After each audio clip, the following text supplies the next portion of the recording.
Hakka kvaliteedinõpete videotes anname nõu kvaliteetse õppekava loomiseks. Kolmandas videos vaatame, mis on koolituse õppemaht ja millistest osadest see koosneb. Kuidas õppemahtu õppekavasse märkida? Kuidas tagada, et koolituse õppemaht on igale õppijale piisav? Mis on koolituse õppemaht? Koolituse õppemaht ütleb, kui palju aega koolituse läbimiseks kulub. Õppemaht märgi õppekavasse. Nii saab õppija teada, millise ajaga tal tuleb koolitust läbides arvestada. Millistest osadest koosneb koolituse õppemaht? Õpe võib koosneda nii auditoorsest, praktilisest kui ka iseseisvast tööst. Auditoorne ehk kontaktõpe on füüsilises või veebipõhises õppekeskkonnas toimuv õppetöö, milles osalevad korraga nii õppija kui ka koolitaja.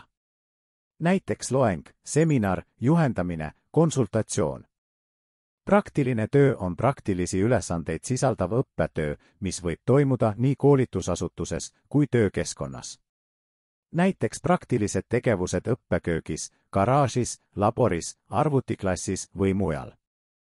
Praktiline töö töökeskkonnas ehk praktika eeldab koolitusasutuse õppekeskkonnast väljaminemist ja eesmärgistatud õppimist töökohapoolse juhendaja käe all. Iseseisval tööl peab olema kindel eesmärk. Iseseisev töö peab toetama õpiväljundite saavutamist ja koolitaja peab andma õppijale tagasisidet. Iseseisva töö sisuks võib olla kontaktõppeks valmistumine või selle järel õpitu kinnistamine. Aga ka näiteks salvestatud videoloengute vaatamine. Õppija on motiveeritud iseseisvat tööd tegema, kui ta saab sellel tagasisidet ja sellel on praktiline väärtus. Õppemaht kokku ongi auditoorse töö, praktilise töö ja iseseisva töötundide summa. Kuidas arvestatakse õppemahtu täienduskoolituses? Õppemahtu märgi akadeemilistes tundides, sest üks tund on 45 minutit.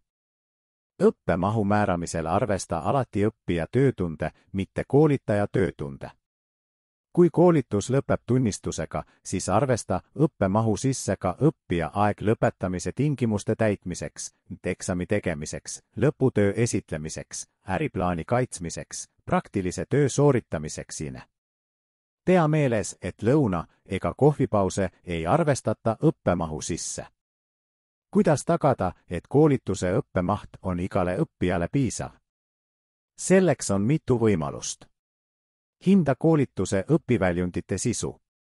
Arvesta koolituse sihtrühmaga. Pane end õppija rolli. Koosta koolituse tegevuste täpne ajakava. Vii läbi proovikoolitus.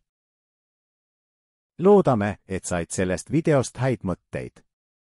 Kui vajad abi täienduskoolituse õppekava koostamisel, vaata meie teisi videoid ja uuri lisa selle video kirjeldusest.